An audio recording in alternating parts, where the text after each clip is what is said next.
Hello sir, मैं नंदिनी सुरवाना। मैंने ही आपको फ़ोन किया था। वो बच्ची अस्मी कहाँ है? अब वो अपने क्लासरूम में है सर। मैंने उसको समझा दिया है कि वो किसी से कुछ ना कहे। मैंने स्कूल अथॉरिटीज़ को भी कुछ नहीं बोला है। एक्चुअली मुझे लगता है अथॉरिटीज़ में ही कोई कल्प्रिट हो सकता है। फुल अथॉरिटीज में?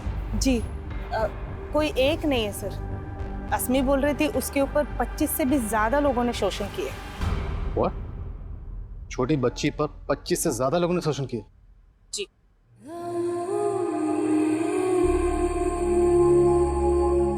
ये आपकी चॉइस है। ठीक वैसा ही फ्लैट है हमारे पास, और वो भी एकदम प्राइम लोकेशन पे। सॉरी सेठ। आप लोग एक बार जाकर के वो फ्लैट देख लीजिए, है ना? कौशल जी। इनको वो कुतुब नगर वाला फ्लैट दिखा दो। जी सेठ। अगर आप लोगों को पसंद आ जाता है तो आगे की बात। सॉरी सेठ, घर से बार बार फोन आ रहा है। हेलो, तुझे कितनी बार बताया मुझे परेशान मत किया कर काम के वक्त। अरे सुनिए तो, अस्मी के स्कूल से फोन आया था आपको और मुझे तुरंत वहां बुलाया है। तुरंत बुलाया? कहीं अस्मी ने फिर से कोई शरारत कर दी क्या?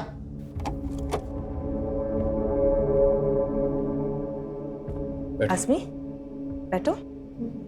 आपने मुझे जो जो बोला है ना, वो सब ये अंकल को बता दो। डरो मत। बोलो बेटा। तो डरने की जरूरत नहीं है।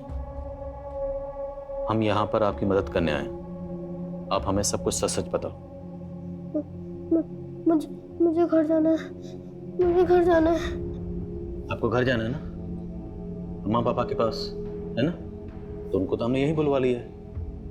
अभी आपसे मिलवा देंगे उनको। लेकिन पहले आप हमें बताओ कि आपके साथ क्या गलत हुआ, किसने गलत किया, कौन थे वो लोग, क्या नाम है?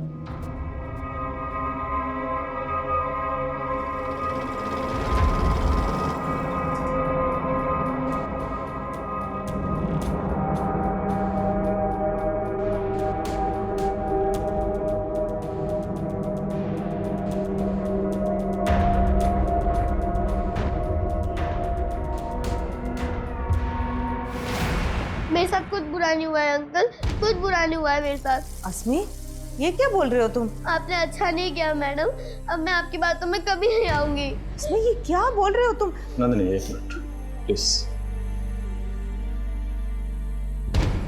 अस्मी बेटा, क्या ये सच है?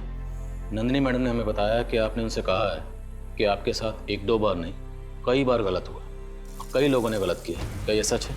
आपने ऐसा कहा? नहीं अंकल, नंदिनी मैडम झूठ कह रही है। सर शायद वो डर गई है। आप सच क्यों नहीं बोल रहे हो बेटा? मैं झूठी नहीं हूँ अंकल, मैडम ने आपको झूठ बोला है। मेरे साथ कुछ बुरा नहीं हुआ है, मैं सच कह रही हूँ।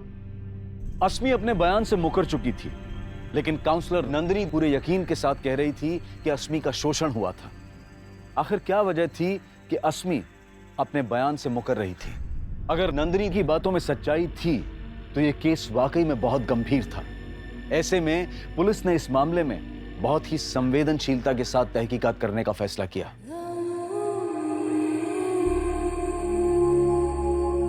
बच्ची के साथ कुछ गलत हुआ या नहीं हुआ, ये पता लगाना हमारी ड्यूटी है। मेडिकल करवा ले। हो सकता है अस्मी डर की वजह से सच ना बोल पा रही। सर देखिए, पहले कम तमाशा नहीं हुआ है हमारे बेटी के साथ। आप सोचिए सर, लोग तरह तरह की बातें करेंगे सर। और जरा सोचिए अस्मी पर क्या गुजरेगी इन सब बातों से।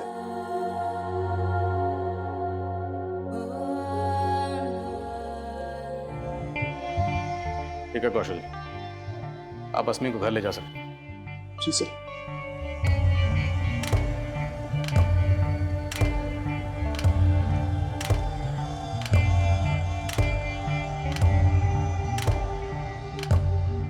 मुन्नी, देख कितने सुंदर जूते हैं। हाँ कितने सुंदर हैं। इसका कलर भी बहुत अच्छा है। तेरे पापा ने सिलवाए?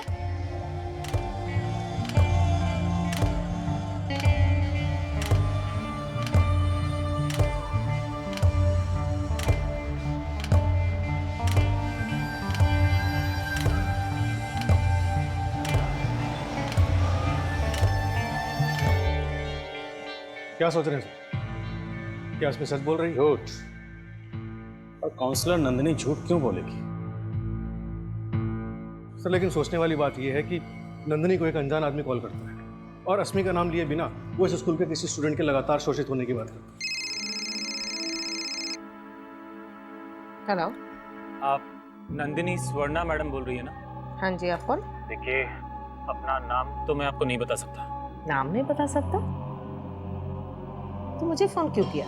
क्योंकि आप LNC पब्लिक स्कूल के बच्चों को ग्रुप काउंसलिंग देने जाती है ना।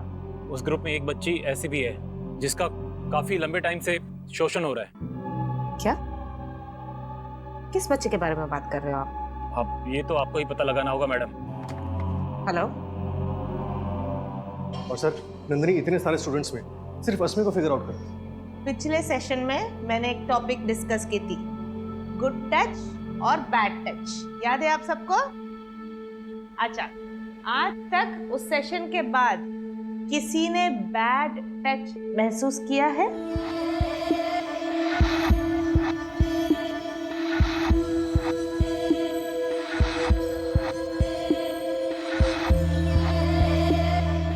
कहाँ दर्द हो रहा है बेटा?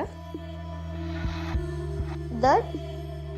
नहीं मैडम, मुझे कोई दर्द नहीं हो रहा। सर, हो सकता है नंदिनी को कोई गलतफहमी हुई हो। तुम कहना चाहते हो कि किसी कॉलर ने नंदिनी को फ़ोन करके ये बताया कि आपके स्कूल की किसी बच्ची का शोषण हो रहा है, और नंदिनी को ये गलतफहमी हो गई कि वो बच्ची अस्मी है, जबकि हो सकता है कि वो बच्ची इसी स्कूल की कोई दूसरी बच्ची हो सकता है सर। पॉसिबल नहीं है मनीष, क्योंकि नंदिनी ने न सिर्फ ये कहा कि अस्मी ने उसको शोषण के बारे में बताया, बल्कि वो दावे के साथ ये भी कह रही है कि अस्मी ने उसको यहाँ तक बताया कि शोषण करने वाले 25 से ज़्यादा लोग थे। हमें सबसे पहले उन लोगों को ढूंढना होगा जो उस मासूम बच्ची का शोषण कर रहे थे, और उन्हें ढूंढने का जरिया है वो कॉलर जिसने नंदिनी को कॉल किया था। सर, अगर आपका यही मानना है तो फिर हमें अस्मी का मेडिकल जल्दी करवा लेना चाहिए। हाँ, लेकिन अस्मी के बयान और उसके माँ बाप की मर्जी के बिना मेडिकल की परमिशन लेना आसान नहीं होगा। हमें पहले अस्मी के माँ बाप को कन्विंस करना होगा। पड़ोस और उसके दोस्तों में बात करके देखें, शायद कोई हिंट मिले। पता कर मनीष, अभी तक इस बात के बारे में स्कूल के प्रिंसिपल, नंदिनी और अस्मी के माँ बाप के अलावा किसी को नहीं पता। बच्ची का मामला है तो जो भी करो थोड़ा एहतियात के साथ। Right sir. अस्मी, अब रोने से क्या होगा? ऐसे तो ये सब हुआ नहीं होगा। तूने उस मैडम को क्या बोला जो उसने इतना बड़ा हंगामा खड़ा कर दिया? अम्मा, वो मैडम बहुत चालाक है, मुझे भूल बोल कर परेशान कर दिया। अरे पर तूने उस मैडम को बोला क्या? बोल। पापा, मैंने उस मैडम को कुछ नहीं बोला। हाँ। वो झूठ बोल रही थी। माँ, मालूम है तुमको भी सब कुछ जानना है, लेकिन अभी तुम्हारी घंटी का जवाब देने की हालत में नहीं है हम। हाँ बेटा, तुम अरे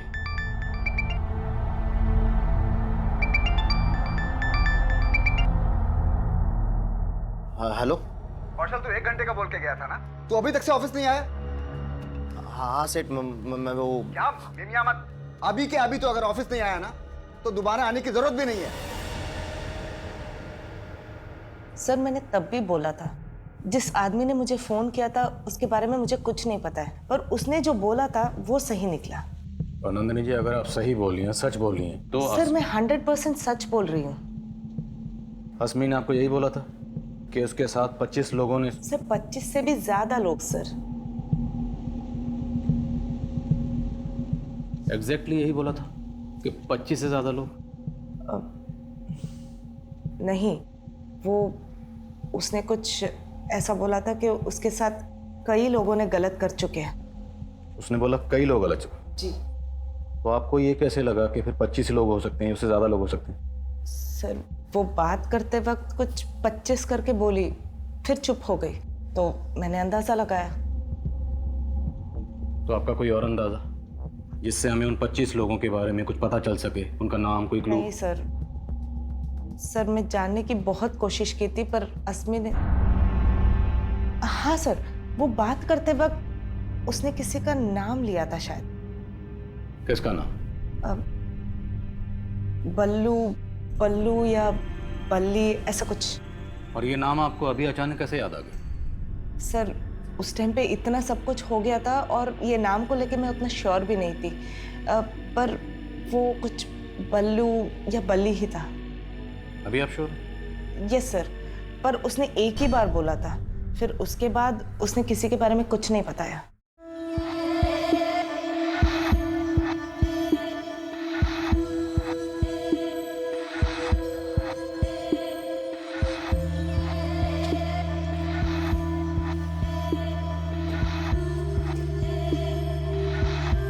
अरे मुन्नी,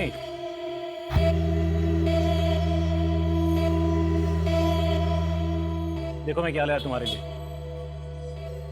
चॉकलेट।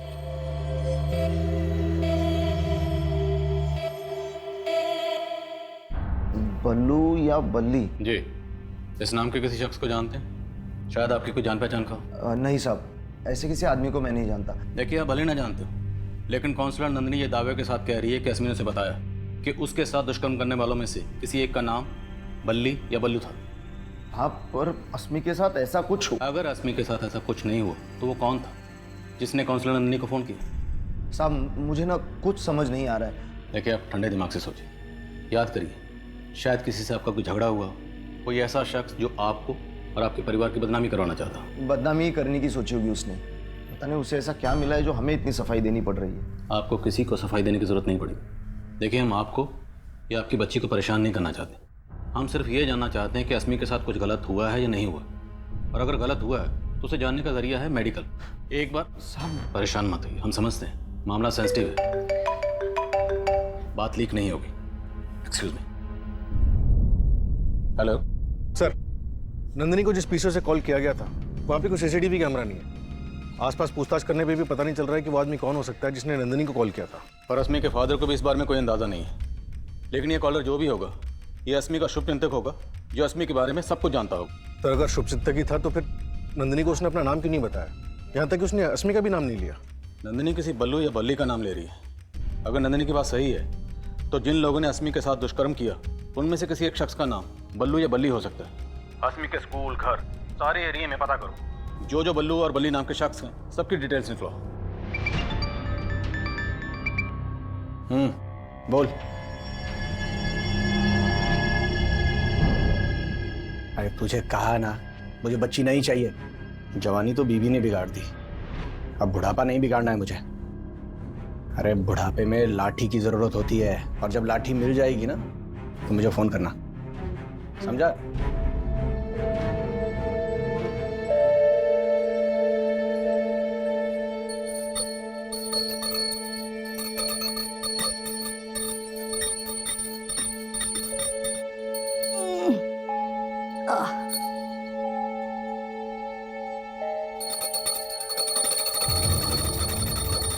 मैं ठीक हूँ दादी, आप मेरी फिक्र मत करो। आप अपनी सेहत पर ध्यान दो। मैं ठीक हूँ। क्या हुआ अस्मी?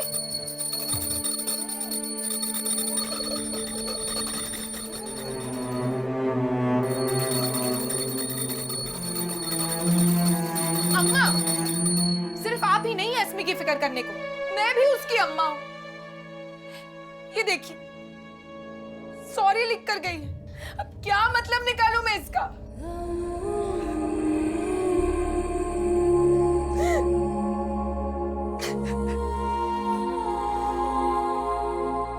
सॉरी अम्मा, ये अस्मी के ही लिखे हुए शब्द थे, पर वो उन्हें जुबान क्यों नहीं दे पाई?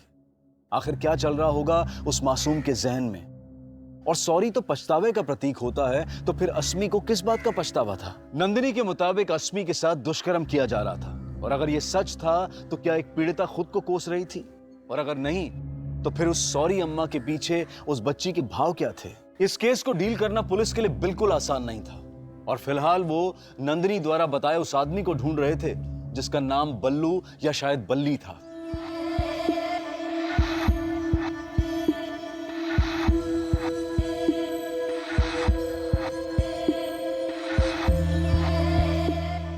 जी नहीं, फिलहाल अस्मी ने कुछ एक्सेप्ट नहीं किया है, लेकिन नंदिनी ने जो किया है वो।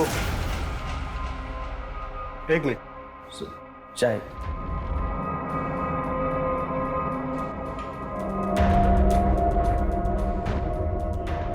पुलिस अस्मी के स्कूल, घर, मोहल्ले, हर जगह बल्लू और बल्ली नाम के आदमी का अस्मी से कनेक्शन ढूंढ रही थी।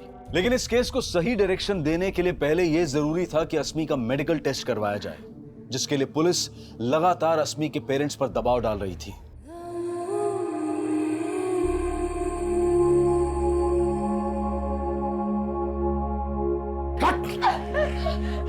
भागने की कोशिश की ना तो तेरे पैर काट दूंगा। पैर क्यों? गला ही काट दो ना। पूरी तुम्हें गला भी काट दूंगा। तुम चाहे मेरा जो भी आश्रय करो, लेकिन मुझे कौशल जी से निकाह करने से नहीं रोक पाओगे। कौशल से निकाह करेगी? कौशल से निकाह करेगी? कौशल से निकाह।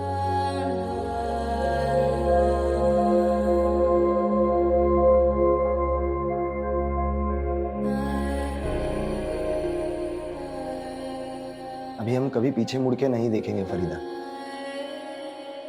हम साथ मिलके ये घर बसाएंगे अपने होने वाले बच्चों के साथ।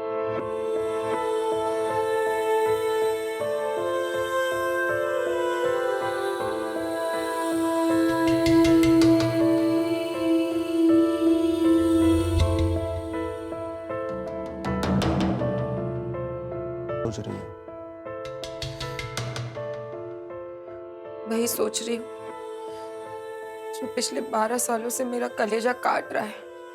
क्यों देखे थे हमने वो सपने? वो सपने नहीं होते तो हस्बी। देखो, जो बीत गया उसे याद करके हम आज नहीं बदल सकते। हर अंजाम के बाद एक नई शुरुआत करनी पड़ती है। हिम्मत से काम लो। पुलिस हमारे और अस्मी के साथ है। अस्मी का मेडिकल करवा लेते हैं। कहते हैं कि पुराने जख्म भले ही भर जाएं, लेकिन उसके निशान नहीं मिटते। और अस्मी के केस में भी उसके माता पिता फरीदा और कौशल के पुराने जख्मों के निशान पुलिस के सामने आने वाले थे। सर, फिलहाल ऐसा कोई बल्लू या बल्ली नहीं मिला है जिसका अस्मी के साथ कोई कनेक्शन हो। लेकिन कौशल के पड़ोसियों से खबरी ने एक इन्फॉर्मेशन निकाली है। फिर उसी स्त्री वाले ने बताया कि एक आदमी अस्मी, फरीदा और कौशल के बारे में पूछ रहा था। भाई साहब, ये लड़की वही है ना जिसके माँ बाप अलग अलग धर्म से हैं? वो आदमी कौन हो सकता है, फिलहाल इसका कोई लीड नहीं मिला। हो सकता है कि वो नंदिनी को कॉल करने वाला कॉलर हो या फिर अस्मी के साथ दुष्कर्म करने वाला। पर ये जो भी था, वो फरीदा और कौशल के अलग अलग मजहब होने के बारे में क्यों पूछ रहा था? इस बारे में फरीदा और कौशल से बात की? नहीं सर, फिलहाल उनसे कोई बात नहीं की। लेकिन सर, उस स्त्री वाले ने एक और बात बताई। ये फरीदा कौशल की दूसरी बीवी है। दूसरी बीवी? हाँ सर, 12 साल पहले अपनी पहली बीवी से अलग होने के बाद कौशल ने फरीदा से दूसरी शादी की थी। हम उसकी पहली बीवी का पता लगा रहे हैं सर। और मनीष, इन सब बातों का अस्मी के साथ हुए दुष्कर्म से क्या ताल्लुक हो सकता है? सर, हो सकता है। सर, अस्मी के फादर का फोन आया था। वो अस्मी का मेडिकल करवाने के लिए तैयार है।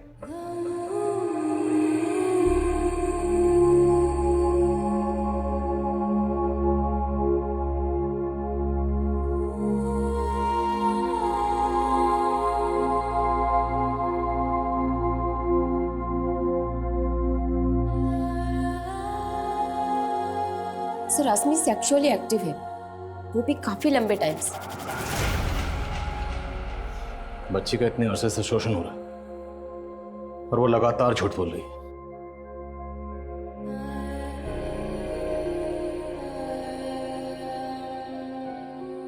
अस्मी बेटा,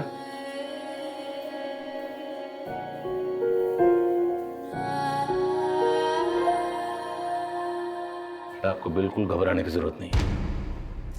हम हैं ना आपके साथ। बिल्कुल डरने की जरूरत नहीं है आपको। हम हैं ना, डरो मत। बताओ, आपके साथ ये सब किसने किया? नंदिनी मैडम को क्या नाम बताया था आपने? बल्लू या बल्ली, ऐसे कुछ नाम बताया था ना?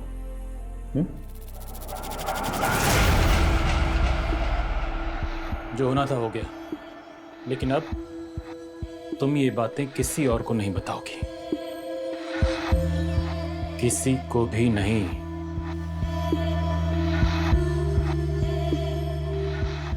अस्मी, बेटा डरो मत। हमको बताओ, कौन है जिसने तेरे साथ? बोलो बेटा।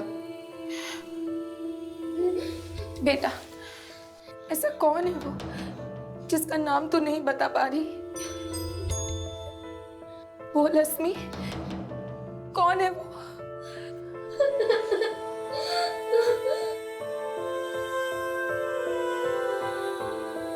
आखिर अस्मी की चुप्पी की वजह क्या? आपको कुछ तो अंदाजा होगा, किसी पर तो शक होगा आपको। साहब, कुछ समझ में नहीं आ रहा। कौन होगा जिसने हमारे बच्चे के साथ ये सब? आपके घर के बाहर जो गणेश है, स्त्री वाला, कुछ दिन पहले वहां एक आदमी आपकी बेटी अस्मी के बारे में पूछ रहा था।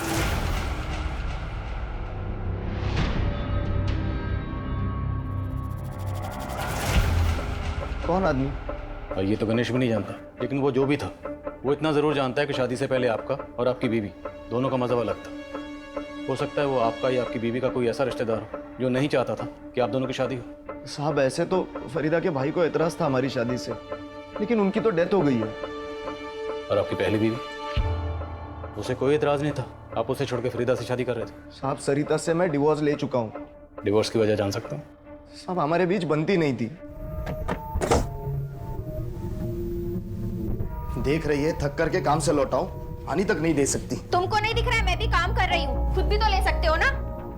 हाँ, चाय भी मैं ही बना लेता हूँ, रात का खाना भी बना लूंगा। हाँ तो ठीक है ना, बना लो, तुम्हारी बीवी हूँ, नौकरानी नहीं। क्या कहा तूने? बीवी? अरे बीवी कहलाती है लेकिन एक बच्चा नहीं दे सकती मुझे। तो आपकी पहली बीवी सरिता से डिवोर्स लेने की एक वजह यह भी थी कि उसे बच्चा नहीं हो रहा था। सबसे बड़ी वजह सरिता का स्वभाव था साहब, बहुत झगड़ालू थी वो, और ये 12 साल पहले की बात है साहब। इससे अस्मी के साथ जो है उससे क्या वास्ता? सर शायद कोई वास्ता हो, वो आदमी जिसके बारे में गणेश बता रहा था, हो सकता है कौशल की पहली बीवी के साथ उसका कोई ताल्लुक हो। उस आदमी को ढूंढना तो पड़ेगा, और उस कॉलर को भी जिसने काउंसलर नंदिनी को फोन किया था। वो वाकई अस्मी का शुभचिंतक है, जिससे शायद पता है कि अस्मी के साथ ये दुष्कर्म किसने किया था।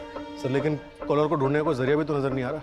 मनीष, जरिया ढूंढना पड़ेगा, क्योंकि कोई एक बल्लू या बल्ली नहीं है, 25 से ज्यादा लोग हैं जिन्होंने बच्ची के साथ दुष्कर्म किया। और ये कोई भी हो सकता है, अस्मी के मोहल्ले, रिश्तेदारों में, स्कूल में से कोई भी हो सकता है। घुस जाओ और पता लगाओ सबका। मैं काउंसलर नंदिनी से मिलता हूँ, शायद उससे कोई क्लू मिले। सर, उस दिन जब मैं अस्मी से बात कर रही थी, वो एक ऐसी चीज बोली जो बहुत अजीब था। क्या बोला उसने?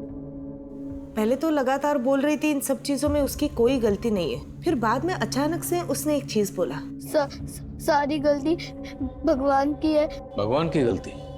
हाँ सर, मैंने कोशिश की ये जानने के लिए उसने ऐसा क्यों बोला, पर उसने कुछ नहीं बताया। एक मासूम बच्ची जिसके साथ 25 से ज्यादा लोग दुष्कर्म कर रहे थे, उस गलती को भगवान की गलती क्यों बोलेगी? सर पूछताछ में ये भी सामने आया कि अस्मी अक्सर एक मंदिर जाया करती थी। मंदिर? सर अस्मी के स्कूल में एक पियोन है जिसका नाम बल्लेश्वर है, और पता चला कि उसके घर वाले उसे बल्ली भी कहते हैं।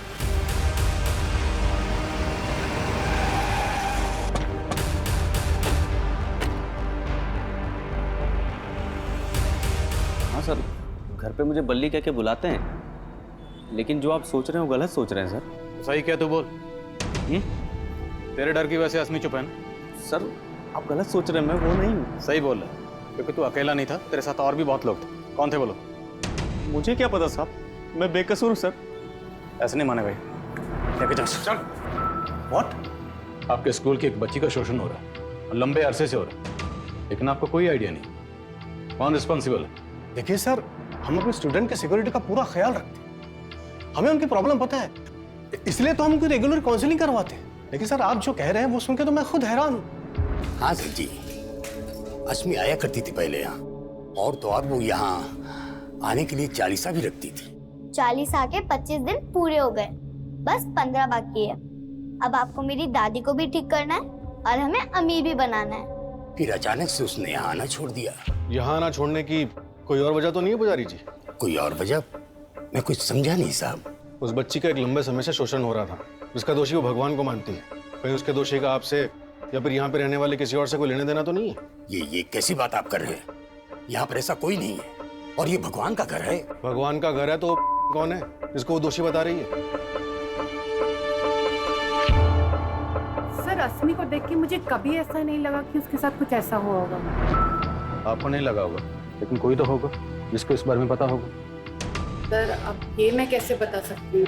आप अस्मी की क्लास टीचर हैं, तो आप इतना तो जानती ही होंगे कि ऐसी कौन सी फ्रेंड है जिसके अस्मी काफी क्लोज है। अस्मी आपकी बेस्ट फ्रेंड है? बेस्ट फ्रेंड तो एक दूसरे से सब कुछ शेयर करते हैं ना? अस्मी ने कभी आपको बताया कि उसके साथ कुछ गलत हो रहा है? नहीं अंकल, मुझे कुछ नहीं पता।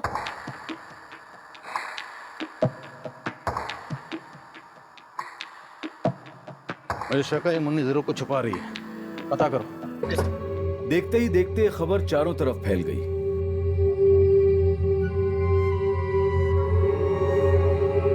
पूरे देश में हलचल का माहौल पैदा कर दिया था।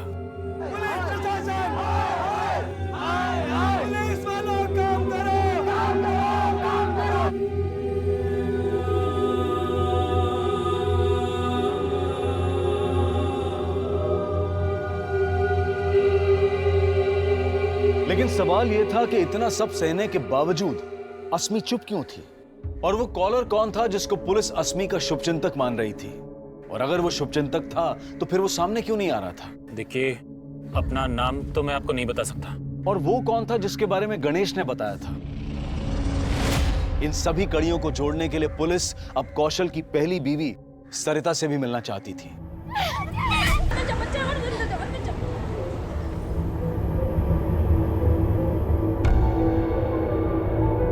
पिछले 12 साल से मैंने कौशल की शक्ल तक नहीं देखी और उसकी बीवी और बेटी से मेरा कोई लेना देना नहीं है। बच्चे ना होने की वजह से भी कौशल ने आपसे डिवोर्स लिया था। कहीं इसी जलन में आपने कौशल का बदला उसकी बेटी से तो नहीं लिया? इतनी गई गुजरी नहीं हूँ मैं। कौशल के मुझे छोड़ने की वजह फरीदा थी। एक तरफ वो मेरे साथ रह रहा था और दूसरी तरफ उस फरीदा से इश्क लड़ा रहा था। और वो फरीदा, वो भी कुछ कम नहीं थी। जैसे कौशल ने मुझे छोड़ा, उसने भी अपने पति को छोड़ा था। क्या ये कौशल से फरीदा की दूसरी शादी थी? जी, अब क्या पता, बदला फरीदा के पहले पति ने लिया हो और शक आप मुझ पर कर रहे हैं। ये फरीदा का पहला पति कौन था? हाँ साहब, कौशल जी की तरह मैं भी अपने पहले रिश्ते से तंग आ गई थी। जुबेर मेरे साथ बहुत मारपीट करता था। भागने की कोशिश की ना तो तेरे पैर काट दूंगा मैं। पैर क्यों? गला ही काट दो ना। ज्यादा बोलेगी ना तो तेरा गला भी काट दूंगा मैं। अब तुम चाहे मेरा जो भी हश्र करो, लेकिन मुझे कौशल से निकाह करने से नहीं रोक पाओगे। कौशल से निकाह करेगी? कौशल से निकाह करेगी? कौशल से निकाह करेगी? बड़ी मुश्किल से मैंने जुबेर को छोड़ा। तो छोड़ने के बाद आप लोगों को कभी ऐसा नहीं लगा कि जुबेर इसका बदला ले सकता है? साहब 12 साल पुरानी बातें हैं। पर जुबेर आया था। हमने आपके घर के सामने जो स्त्री वाला गणेश, उससे पूछा, उसने कंफर्म किया। हमने उसे जुबेर की फोटो दिखाई, उसने बताया कि यही वो शख्स है जो उससे पूछताछ कर रहा था। अब इतने सालों बाद जुबेर यहाँ क्यों आया होगा? और वो आपकी बेटी अस्मी, उसके बारे में क्यों पूछ रहा था? साहब, मुझे नहीं मालूम गणेश ने उसको कब देखा, लेकिन मैंने आखिरी बार जुबेर को करीब साल भर पहले देखा था, जब मैं अस्मी के साथ मार्केट से लौट रही थी। लेकिन मैं उसे नजरअंदाज करके चली गई। उसके बाद मैंने जुबेर को कभी नहीं देखा।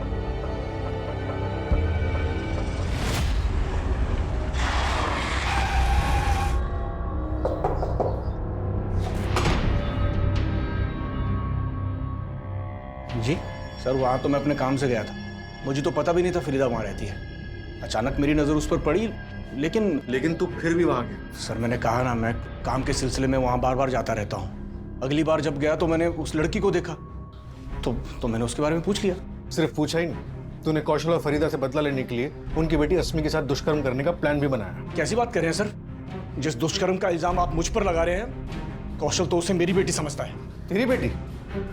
हाँ सर, अगर उसमें बच्चा पैदा करने की हिम्मत होती ना तो पहली बीवी से कर लेता। सर आप बेकार का इल्जाम मुझ पर लगा रहे हैं सर। मैं तो आज भी अनाथ का बाप बनके बच्चा गोद लेने की कोशिश कर रहा हूँ। साहब, कौशल जी ने कभी ऐसा शक नहीं किया मुझ पर। अब तो मुझे भी पक्का लग रहा है कि जुबेर हमसे बदला लेने के लिए ऐसी बातें कर रहा है। कहीं ये जुबेर हमको घुमा तो नहीं रहा? उठा के तोड़े सर उसे, हो सकता है। सर अस्मी की फ्रेंड मुन्नी के बारे में हमने पता किया। मुन्नी का उसके फादर के अलावा कोई नहीं है।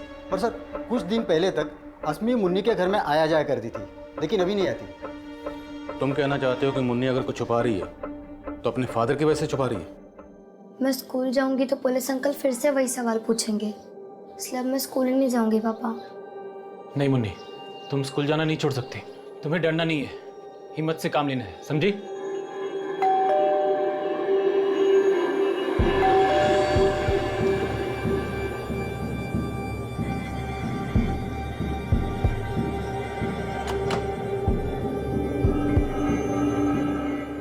सर, मुन्नी ऐसा कुछ भी नहीं जानती जैसा कि आप सोच रहे हैं।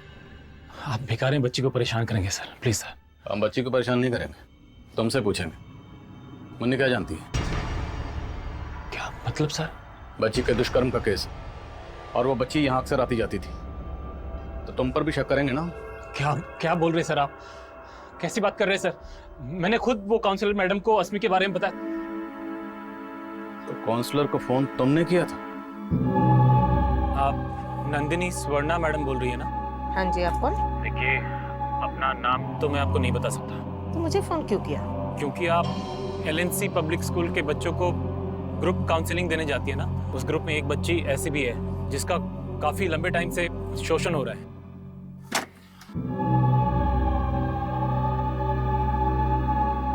मैंने जानबूझ के अपना नाम नहीं बताया था क्योंकि मुझे लगा वो सब बातें उठेंगी तो फिर मुन्नी को भी आपके सवालों के जवाब देने होंगे सर। इसका बुरा असर पड़ता उस पर। मैं नहीं चाहता था सर।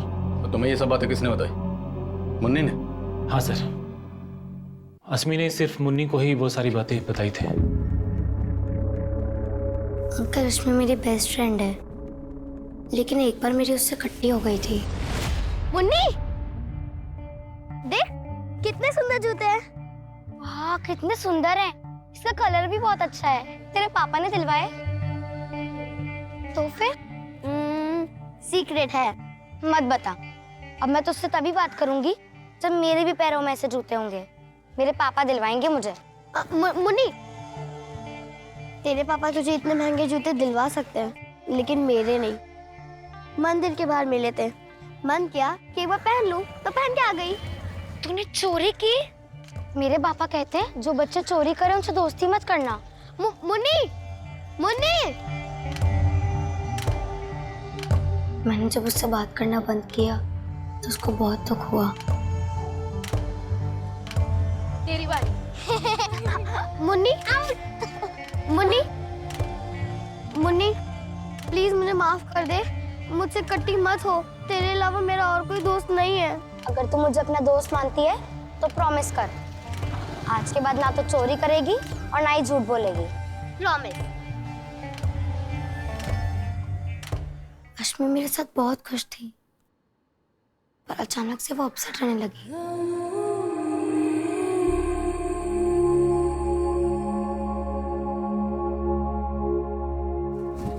आसमी, तूने तो बोला था तू मेरी बेस्ट फ्रेंड है, और तू तो आजकल मेरे साथ खेलती भी नहीं है। अगर मैं खेलती हूँ तो मुझे दर्द होता है। दर्द होता है?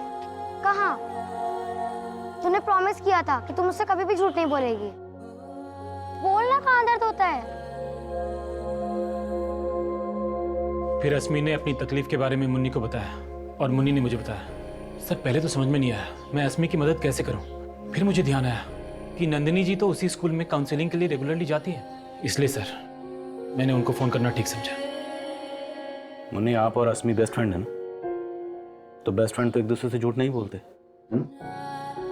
तो आप हमारे लिए अस्मी से एक बार फिर से पूछोगे कि उसे तकलीफ किसने दी, कौन थे वो लोग?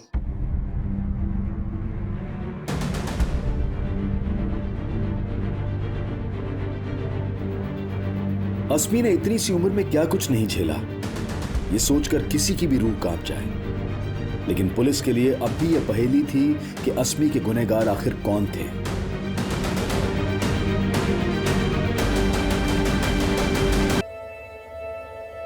मैडम, आप मुझे यहाँ पर क्यों लेकर आई हैं? आप मुझे पनिश करने वाली हैं? नहीं अस्मी, मैं आपको पनिश नहीं कर रही हूँ। मुझे आपसे कुछ बात करनी है। आपके बाद बाकी बच्चों से भी बात करूंगी, और आपसे पहले, क्योंकि आप स्पेशल हो। मैं स्पेशल हूँ? इसीलिए तो बुलाया है। अच्छा, अभी एक गेम खेलेंगे। रेडी? ठीक है, मैं जो भी क्वेश्चन पूछती हूँ उसका फटाफट जवाब देना है। दोगे? आपका फेवरेट क्या है, चॉकलेट या आइसक्रीम? चॉकलेट। डैडी या मम्मी? अम्मा। Favourite person? दादी। वेरी गुड, ये गेम में तो आप जीत गए। अभी हम दूसरा गेम खेलते हैं। मैं जो बोलती हूँ वो करना पड़ेगा, करोगे? अच्छा, अभी आप हाथ लेके जाके कान खींचो। हाँ। कान खींचते हो तो अस्मी को कहाँ दर्द होता है? कान में। नाक खींचते हो तो कहाँ दर्द होता है? नाक में। और खांसते हो तो कहाँ दर्द होता है? तो ये दर्द कहीं उस बैड टच की वजह से तो नहीं है जिसके बारे में मैंने पिछले क्लास में सारे बच्चों को बताया था? नहीं मैडम। यस भी और नो भी। मतलब ये दर्द उस बैड टच की वजह से है, पर आप मुझे बताने से डर रहे हो, है ना? देखो, मैं आपको एक सीक्रेट बताती हूँ। अगर आप मुझे सब कुछ बता दोगे ना तो मैं किसी को नहीं बोलूंगी। और आप मुझे नहीं बताओगे तो मुझे आपके मम्मी पापा से बात करना पड़ेगा। नहीं मैडम, उनको मत बताना, उनको कुछ भी मत बताना। तो आप मुझे बता दो वो कौन है। अस्मी, जैसे स्ट्रांग होके तुम ये दर्द सह रहे हो ना, वैसे स्ट्रांग होके मुझे उनका नाम बता दो, नहीं तो मैं जाके बल्लू बली, बल्लू बली अंकल। कौन है ये अंकल? कब से परेशान कर रहे हैं तुम्हें? क्लास 5 से।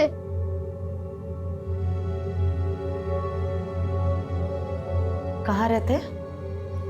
मुझे नहीं पता, दूसरे अंकल को पता है। दूसरे अंकल? क्या वो दूसरे अंकल भी तुम्हारे साथ?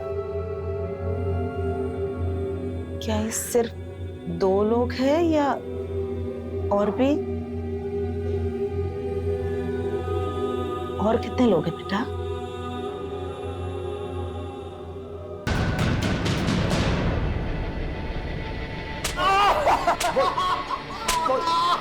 साहब, बल्लू एक ही है साहब, और वो रोज आता था।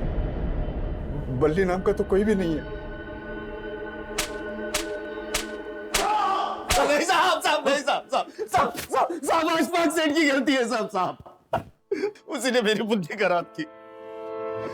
अच्छा खासा कंडक्टर का काम करता था, बोला स्टेट एजेंट बन के दुगना कमाऊंगा, और फिर मुझे पाई पाई के लिए मोहताज कर दिया उसने। सेठ 4 महीने हो गए, एक पैसे की आमदनी नहीं है, कुछ भी नहीं रहा मेरे पास। कौशल की पूरी कमाई कमीशन पे थी साहब, एक भी सौदा नहीं करवा पाता था। हालत इतनी खराब थी साहब कि घर पे खाने के लिए नहीं होता था। ये लो, खा लो, और अपने अशफाक सेठ को भी बुला लो दावत पर। पैसा तो चाहिए ना साहब, लेकिन पैसा देने के बजाय वो अपना उधार वसूलने के लिए मेरे घर पे आके हंगामा करता था। पहले कौशल की नौकरी छुड़वा दी, फिर उससे मजदूरी कराकर उस पर उधार चढ़ा दिया, और अब वही वसूलने आ गए हो। एक पैसा नहीं देगा कौशल तुम्हें। निकल जाओ यहाँ से। निकल जाऊंगा और तुमसे पैसा भी नहीं मांगूंगा, लेकिन उसके बदले में तुम्हें भी मुझे कुछ देना होगा। साहब, जब मैंने कौशल को अशफाक की नीयत के बारे में बताया तो वो ऐसे निकले थे जैसे उसे मार ही डालेंगे। तू सेठ होगा इस दुकान का, लेकिन मेरी बीवी से ऐसे बोलेगा तो तेरा थोबड़ा बिगाड़ दूंगा मैं। अरे तू अपनी किस्मत बिगाड़ रहा है। तेरे को मैं सिर्फ ऊपर से पैसा ही नहीं दूंगा, तेरा सारा कर्जा माफ कर दूंगा कौशल। गए थे मेरी आबरू का बदला लेने, लेकिन खुद बिक गए। आप ऐसा बोलेंगे मैं कभी सपने में भी नहीं सोच सकती थी। सपने मैंने भी बड़े बड़े देखे थे फरीदा, पर अब खाने के लाले पड़े, और ऊपर से माँ की दवाई का खर्चा। अरे तो हाथ पैर सलामत है ना आपके, कोई और काम क्यों नहीं ढूंढ लेते आप? अरे कोई और काम कैसे ढूंढूं मैं? उन्होंने खुद से हार मान ली थी और मैं उनसे हार गई। मुझे मजबूर कर दिया था साहब। आए दिन मुझे अशफाक के पास जाना पड़ता था, और कौशल ने धीरे धीरे मेरे अपमान में ही अपनी आराम की जिंदगी ढूंढ ली थी। और जब अशफाक का मन मुझसे भर गया तो वो।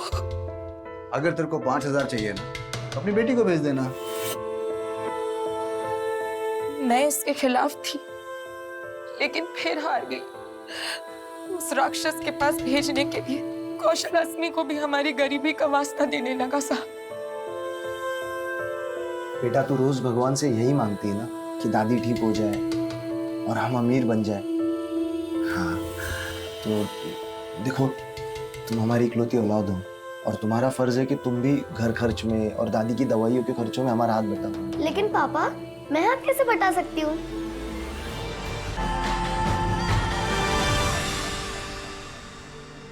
गरीबी का वास्ता देकर तुम लोगों ने अस्मी को यह पट्टी पढ़ाई कि वो जो कर रही है सही कर रही है, और अपना गुनाह छुपाने के लिए उससे चुप रहने का नाटक भी करवाया। पर तुम्हें यह अंदाजा नहीं था कि अस्मी का दर्द बांटने वाली उसकी सहेली भी है, मुन्नी, जिसको अस्मी ने सब कुछ बता दी। उस मासूम बच्ची के जहन में तुमने जो उल्टी सीख भरी, उसे मिटाना कितना मुश्किल होगा इसका अंदाजा है तुम्हें? तुम मां हो ना उसकी, दोनों ने मिलकर उस बच्ची की जिंदगी बर्बाद कर दी।